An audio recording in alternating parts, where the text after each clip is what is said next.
Now look, I know for a fact this video right here is going to turn some of you into full-time editors, because these are the 3 habits that took me from editing on the side to now doing it full-time for some of the largest channels in the world. And to be clear, some of these habits you might like, but others, they might piss you off. My goal here isn't to make you happy, it's to make sure that you achieve your goals. But without these, there's no chance that I'd be where I am now, where I'm editing for my dream clients, I'm making over 100k a year from editing, and I finally am working on videos that I actually enjoy while making money. We'll start off with the first habit, which is so important that I literally had it stuck on my wall for the first few years while I was editing. So when I was back in college, I was in the library. I'm about 17, 18 years old. And I had a friend come up to me and she had a few pieces of paper in her hands and she said, "Sayeef, take this, I want you to fill this in." I'm a little confused because it's not every day I get handed a piece of paper, but I read it and there's a questionnaire on it. Now on this questionnaire there's 21 questions, and as I'm going through it, I start to realize that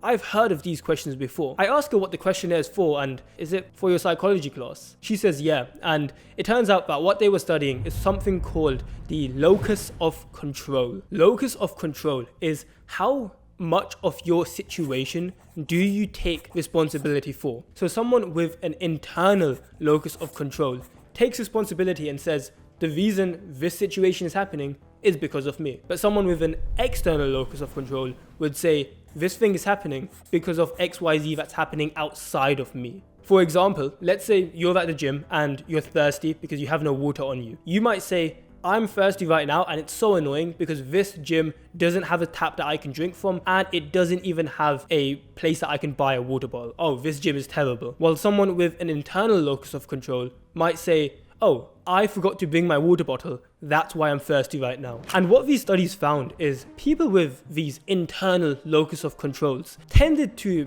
be a lot more successful as they continued in their lives. More successful in their finances, in their careers, in their relationships, in their health, in every realm of human endeavor, they tended to do better. So I saw this and I realized, wait, I want to take this to its extreme level. If there is a spectrum of internal to external, how can I push myself as far to internal as I can? So what I actually did was I got a piece of paper, I got a whiteboard pen, and I wrote on this piece of paper, 100% internal locus of control. Take full responsibility, even if it is stupid to do so. Even if I feel as though there's something that's obviously not my fault, I'll still try to delusionally find a way that I can take responsibility for it. My PC broke and I can't give in a video because of it. Well, it's my fault that I treated the PC like crap or I didn't have a backup. Oh, I don't have enough money to afford a better PC. Well, if I worked a lot harder over the last 6 months, I probably would have been able to afford one. Whenever you are in a situation, there is always a way you can blame something else or you can take the blame.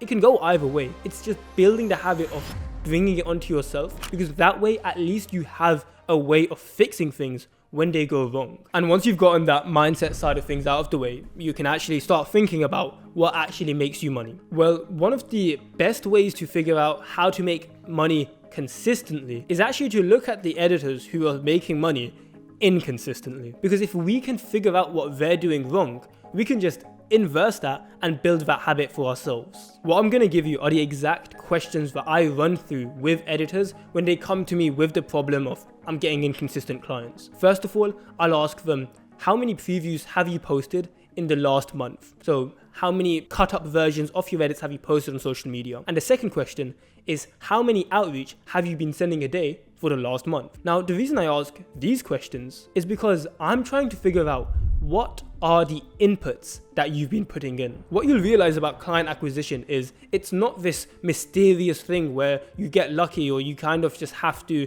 wait for someone to reach out to you. These high paying clients are out there. It's just that high paying clients and client acquisition is an output. The input to the system is whether you're posting previews and you're outreaching. The biggest realization for me was that my income as an editor isn't this magical thing that just spikes up and down. It's an output, and an inconsistent input will lead to an inconsistent output. But what if you're full with work or you're currently working on a project and you can't take on more work? Well, you still want to be doing the inputs. The best time to dig a well isn't when you're thirsty. It's when you have enough water and you're preparing for the days of dehydration that will come. Because what a lot of editors tend to do is they start getting some consistent work and they think, hey, I don't need to post, I don't need to outreach, I have my clients. But then one day the client drops them, or they start going to another editor, or they just suddenly decide they're not going to give any more videos, and oh, now you want to start posting and now you want to start outreaching. But the thing is, these systems take time. There's an outreach lag, there's a preview lag,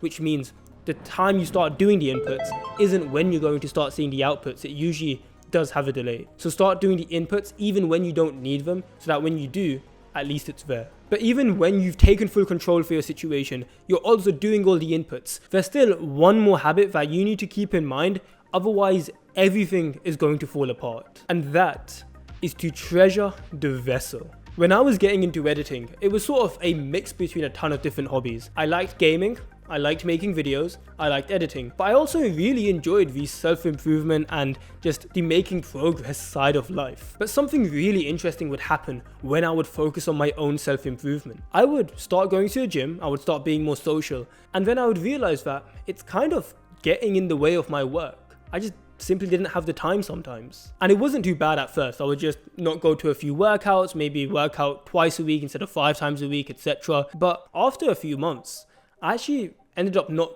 going completely. And while I thought that gym was getting in the way and me not going to the gym would make me more money, that's what I thought, I actually found the complete opposite, where I realized that me going to the gym and staying healthy was actually the reason I was so productive, and I was actually getting a lot of work done. Now, what this taught me was, while I understood good habits don't instantly make your life better, I just about realized that bad habits don't instantly make your life worse. And arguably, that's even more dangerous than having an instant bad effect, because one missed workout doesn't leave your body looking much different. Not even 2, not even 5, maybe even 10 workouts, you don't really see a difference. But make it 20, make it 30, that's when you start realizing it. And by the time you realize it, it's oftentimes too late. Just think about the last time you felt that you were burnt out. It might not have been that you were working to your absolute limit. It could just be that you were working super hard, yes, but you just weren't recovering well enough. So yes, you can argue that you need to work less, but I mean, in a competitive world like now, working less probably isn't going to get you far, especially if you're already struggling to get the results you want. Is it better to lower your output, or would it make sense to keep the output the same, maybe even increase it,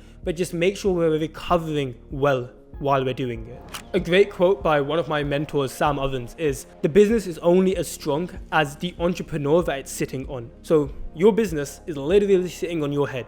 And if you're a weak entrepreneur and you're not in shape, you're not healthy, how do you think your business is going to be? So here's how to actually implement this so that it doesn't take you a ton of time, but you're still giving your business a good base to sit on. Rather than focusing on all the 100 different self-improvement habits that you could do, you could meditate, you could journal, you could do cold showers, you could do 10 cold approaches every 5 minutes. Like, you can do all of that. Or you could just perfect the basics. Your sleep, water intake, diet, exercise, social connection. Those are the things that are going to get you 80% of the results while not taking a ton of time. So those are the 3 habits that worked for me. But I mean, how do you know that they'll work for you? Well, this is Omar. He's an editor that we helped go from 1K a month, so about 12K a year, to over 70K a year with editing alone. We jumped in an interview here where you can see everything he did step by step, the problems he solved along the way. So you can basically do the same thing. You can watch that here.